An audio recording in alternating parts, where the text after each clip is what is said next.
नमस्कार. स्वागत आहे आपलं नवीन ब्लॉगमध्ये सगळ्या मैत्रिणींचं. तर आज आपण बघणार आहोत सकाळच्या शाळेचा टिफिनचं रुटीन आणि आपली सगळ्यांची जी होणारी घाई-गडबड कशी असते, तशीच माझी पण असते. ती मी थोडक्यात तुम्हाला दाखवण्याचा प्रयत्न केला आहे. तर तुम्हाला हा व्हिडिओ आवडला तर लाईक करा आणि शेअर करा. तर मग चला आपण बघूयात कसं असतं आपलं रुटीन. तर मी आज बुधवार आहे त्यामुळं आज टिफिनला अंड्याची भुर्जी देणार आहे. तर भुर्जी मी बनवायला घेतलेली आहे. तर भरपूर असे मी कांदे भरपूर म्हणजे एक 4-5 कांदे मी चांगले बारीक असे कट करून घेतले आहेत. तेल घेतलं आहे आणि त्याच्यामध्ये कांदे टाकले आहेत आणि ते परतून घेते. कांदे परतायला कसा बराच वेळ लागतो त्यामुळं कांदे परतता आपली बरीच कामं होतात. म्हणून मी पीठ मळत आहे. पीठ मळते तोपर्यंत इकडं मला मुलं बोलतायत. अथर्व बोलतोय म्हणून मी त्याच्याशी बोलते. पीठ मळते ते पण काम चालू आहे, बोलण्याचं पण काम चालू आहे. एकीकडं भुर्जी पण होती आणि मुलांना पाणी अंघोळीसाठी गरम करत ठेवलेलं आहे कळशीमध्ये, ते पण होतंय. तर आपलं पीठ मळून माझं झालेलं आहे. पीठ मळून ठेवलं, थोडा वेळ ते भिजलं की मग आपल्याला पटकन त्यांच्या टिफिनच्या चपात्या बनवून देता येतील. त्यांची पण तीच गडबड चालू आहे, मम्मी लवकर बनव आपल्याला म्हणजे स्कूलला जायला लेट होईल. त्यांची बस येते, तर बस आली की मग लवकर त्या टायमानुसार त्यांना जायला लागतं. तर आपला कांदा परतून झाला आहे. मीठ चवीपुरतं मीठ टाकलेलं आहे. आता मी याच्यामध्ये टोमॅटो टाकते आहे. टोमॅटो आणि कांदा एकजीव झाला की मस्तपैकी एकजीव होईपर्यंत आपण त्याला परतून घेणार आहोत. कांदा परतून होतोय, कांदा आणि टोमॅटो एकजीव होतोय तोपर्यंत आपलं पीठ मळून तर झालेलं आहे. आता मी थोडा वेळ आहे आपल्याकडं म्हणून मी पटकन भांडी लावून घेते. रात्रीचं कसं जेवल्याच्या नंतर किचन ओटा, भांडी वगैरे एकदम क्लीन केल्यानंतर सकाळी उठल्यावर पण आपला तेवढाच मूड पण फ्रेश असतो आणि रात्रीचीच ती भांडी वगैरे तो पसारा बघितला की मग सकाळी आपल्याला पण ते काम करायला एवढा फ्रेशनेसपणा वाटत नाही. मग ते सगळं रात्रीचं सगळं जे काय आहे ते पसारा आवरा करा यात वेळ वाया जातो. त्यामुळं रात्री झोपतानाच जो काही उशीर होईल तर आपण एकदमच सगळं व्यवस्थित छान एकदम सकाळी मूड फ्रेश होईल असं एकदम रात्रीच क्लीन करून ठेवलं म्हणजे दुसऱ्या दिवशी आपल्याला लगेच पुढच्या कामाला सुरुवात करता येते. तर अशा प्रकारे आपले भुर्जीचा कांदा टोमॅटो परतून झाला आहे. चवीप्रमाणे मीठ टाकलेलं आहे. आता मी याच्यामध्ये लाल तिखट, आणखीन गरम मसाला थोडा टाकला आहे आणि चिकन मसाला पण टाकलेला आहे आणि कोथिंबीर आपण वरून टाकणार आहोत. आता आपली भुर्जी पण होते. मी बाजूला चहा पण बनवायला ठेवलेला आहे. चहा शक्यतो जास्त कोण घेत नाही, मलाच चहा लागतो. मुलं कधीतरीच घेतात चहा. आता मुलं भुर्जी मी केली आहे जास्त, कारण टिफिनला पण ते नेतील आणि सकाळी आता जाताना ते खाऊन पण जातील. शक्यतो मुलं व्हेज भाजी असेल तेव्हा ती मुलं खात नाहीत, पण जर चिकन असेल, असं जर भुर्जी असेल तरच मुलं सकाळचा नाश्ता करून जातात, म्हणजे चपाती भाजी खाऊन जातात. असं मी खाते भाजी चपाती सकाळी, पण अथर्वचे जरासे थोडं त्याच्या आवडीनिवडी थोड्या वेगळ्या आहेत असं.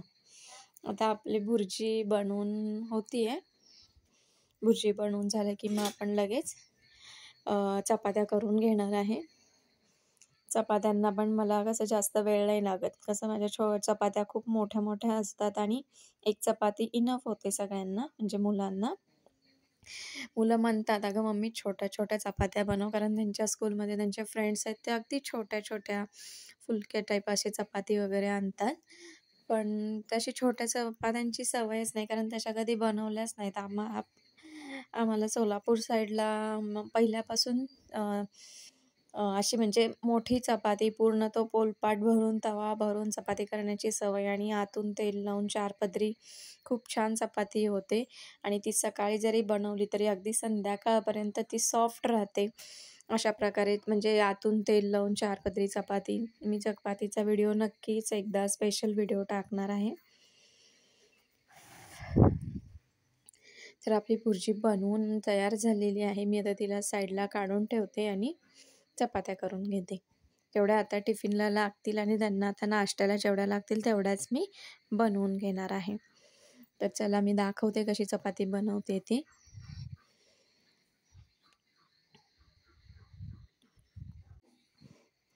सकाळची सगळ्यांचीच घाई गडबड असते. पाण्याचा प्रॉब्लेम असतो, कोणाचं काय असतो. आता माझ्या इथे पण तसंच आहे, पाण्याचा प्रॉब्लेम, मुलांची घाई गडबड, त्यातून पाऊस, मुलांना जायला प्रॉब्लेम होतो या पावसातून. सगळं म्हणजे असं खूप घाई गडबड असते. त्यात पण कसं आहे, मुलं जी आहेत ती थोडी स्वतः कामं केले की थोडं आपल्याला पण मदत होते. तर माझी मुलं तर स्वतःचा टिफिन घेणं, अंघोळीला जाताना ते त्यांचे कपडे घेणं वगैरे हे स्वतःची कामं ती स्वतः करतात. त्यामुळे एवढं काही मला नाही, फक्त मला टिफिन बनवायचंच असतं. तेच मी करते. टिफिन पण ते स्वतः भरून घेतात आपापलं. पण कधी मी भरून देते, कधी ते स्वतः भरून घेतात. त्यांना जेवढं हवंय तेवढं.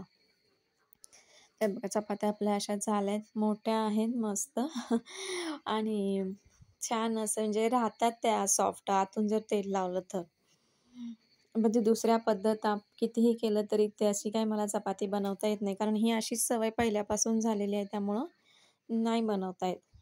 आणि हे भाजी, चपाती जे गरम-गरम असते त्याची वाफ पूर्णपणे जावी म्हणून मी त्यांना फॅनखाली ठेवते. पूर्ण वाफ गरम डब्यात तसंच पॅक करायला नको म्हणून मी ते फॅनखाली पूर्ण वाफ जाऊन दिल्यानंतर मग ते टिफिन ते घेऊन जातात. आता टिफिन बनवून झालेला आहे. मुलं आता गेली आहेत. रोज मी जाते सोडायला, पण आता बाहेर खूपच मोठा पाऊस होता त्यामुळं नाही मी आज सोडायला गेली. तर किचन ओटा आपला पूर्ण क्लीन झालेला आहे. गॅस वगैरे साफ करून झालेला आहे. तर जी काही भांडी होती ती अशा प्रकारे मी भांडी क्लीन करून घेते. एक नंतर एक काम करत केलं ना, की ते कामं पण पटपट होतात आणि असं जर करत गेलं तर माझी कामं जास्तीत जास्त 9-9:30 पर्यंत कामं होतातच होतात. फक्त पाण्याचा प्रॉब्लेम आहे, की पाणी थोडं एक दिवस पाणी लवकर येतं, एक दिवस उशिरा येतो. आता हे नळ आहेत, पण नळाला आमच्या पाणी येतच नाही आतमध्ये. त्यामुळं पूर्णपणे पाणी सगळं बाहेरून आणायला लागतं भांड्यांना, बाथरूममध्ये वगैरे सगळं पाणी. आणि आतमध्ये पाणी स्टोअर करायला अजिबात स्पेस नाही आहे माझ्या इथे. त्यामुळं खूप प्रॉब्लेम आहे. पाण्याचा खूप मेन म्हणजे प्रॉब्लेम आहे. तर मी कुकर इथं साईडला ठेवला होता, कारण त्यात थोडासा भात होता. तो म्हणलं तो बदकांना देईन खायला, असं. भांडी झाली आहेत आपली.